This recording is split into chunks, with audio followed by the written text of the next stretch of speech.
ፕሮፌሲ ያለ ሙሉ አመቱ ኮሮናን ግን አላየሁትም። በዚህ ዘመን የምናያቸው አንዳንድ ነቢያት ደግሞ አላቸው የተወሰነ ነገር ይተነብያሉ፣ መጽሐፍ ቅዱስን አያውቁም። ስለዚህ መጽሐፍ ቅዱስን በማያውቁበት ደረጃ ደግሞ ይሰጣሉ። እንደ ፕሮፌት አክት የሚያደርጉ አሉ፣ እንደ ፕሮፌቲሽ የሚያደርጉ አሉ፣ እንደ ፕሮፌሲ የሚያደርጉ ዳርናት ፕሮፌት ሰዎች ስም መጥራት ምናምን ሲያቃል ሰማለሁ።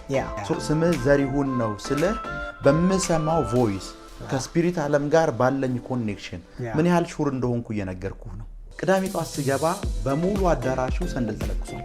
እሺ ከዛ ምንድነው ስላቸው እኛ ጋር ከፍ ያለ ነገር ሲገለጽ ሰንደል ይለኩሳል አሉ። ልክ እንደ ዊሽ ክራፍት ቤት ማለት ነው። ስለ አይን መከፈት ላይ ስታስተምራ ይቻላልና በትምህርት አይን ይከፈታል ብለህ ታምናለህ? ኤንጅል እኔ ነገርኩህን ሜሴጅ እሱ እንዲያስገባልህ ጸልያለሁ አልኩት።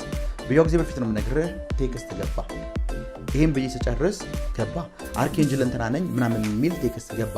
እኔ ነገርኩት ፕሮፌሲ ቃል በቃል የገባበት ሰዓትና እኔ ፕሮፌሲ የተናገርኩበት ሰዓት መካከል ያለው ልዩነት የአንድ ቃል ልዩነት ነው።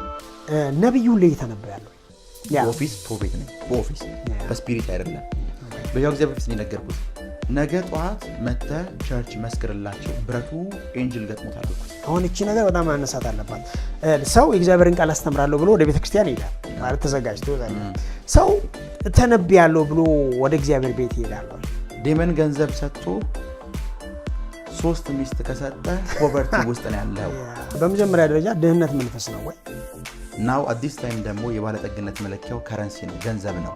ድህነትን በመስራት ባለጸጋ በመሆን ማሸነፍ አንችልም። 70,000 20,000 50,000 ቢጉ 120 ምናምን ሺህ የገባላት ሴት አለች።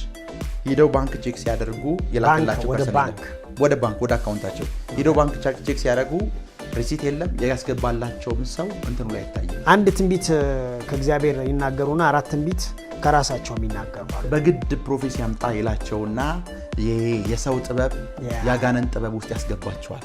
የነብይነት ኦፊስ እና ትንቢት መናገር መሃል ያለው ዲፈረንስ ምንድነው? አጥንቶቼን ሁሉ ግለት ነው የሚሰማኝ። ቦዲዎቼ ሁሉ ይሄ ሂት ይሰማኛል፣ ሙቀት ይሰማኛል። እግዚአብሔር የተግሳጽ ፕሮፌሲ ለሰዎች አይሰጥም። ተመለሱ ፕሮፌት ነኝ ብሎ የእግዚአብሔርን ቃል አንብቤ አላውቅም፣ የእግዚአብሔርን ቃል ቲች አድርጌ አላውቅም፣ የእግዚአብሔርን ቃል ፕሪች አድርጌ ካላውቅም ካለ ፕሮፌት አይደለም። ወንጌል ስርጭት ስወጣ ታክሲ ውስጥ ገብቼ አንድ ልጅ ከቸርች ልጆች መካከል አንዱ ልጅ ይዤ ገብቼ ታክሲ ውስጥ ከሾፌሩ ጀምሮ ሁሉንም ስም ጠርቼ ወርዳለሁ። ቢኮዝ ፕሮፌቲክ ሆነ ውስጥ ነው ያለው። አንድ ሰው ትንቢት ስለተናገረ ወይም ደግሞ ራእይ ስላየ ነብይ ነው ማለት አይደለም። አሁኑኑ ኡራኤል ቤተክርስቲያን የላዳን ይሰጥሻለሁ ደርሰሽ ነው ባልሽን ታገኝባለሽ አልኳት። አንድ ሰው ነፍሱ ከዳነ በኋላ አንድ ሰው በጌታ ቤት ከሆነ በኋላ እንደዚህ አይነት ነገር ምን ያስፈልጋል? እዚህ ነገርኳት። ምን ታውቃለህ? ካለችበት አዲስ ከተማ ጭምር እንትኑ እንዲገባ ጸልያለሁ። ፎቶ ከዛ በያው ጊዜ በፊት ነው የምነግርህ።